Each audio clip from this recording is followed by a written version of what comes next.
Well, racism is an issue many communities are dealing with across this nation. And Upper Michigan is no different, and people here are trying to raise awareness. TV6's Houghton Hancock Bureau reporter Aaliyah Hodges has your Facebook Friday story. Michigan Tech students and faculty silently protest against sexism, homophobia, and racism Wednesday evening.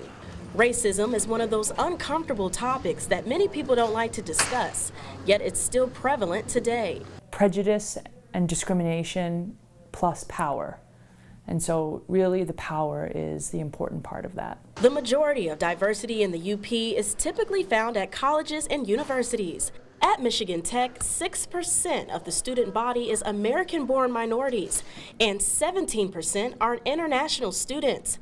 The impact of racism can cause isolation. When they get harassed or people go out of their way to avoid them, you know, they feel isolated. The populations are small as it is, and students don't really feel like they have a sense of belonging. Students and faculty unified against racial hate Wednesday night, saying racism still exists. I remember my first semester here, I was called the N-word, like walking home, so it definitely exists. I feel like because it's a small area and it's a small school, people think that things like this don't happen. I mean, there are people with trucks with Confederate flags, and the fact that that is not just ridiculous shows that there's racism here. Just that in itself. But Michigan Tech is working to improve campus relations.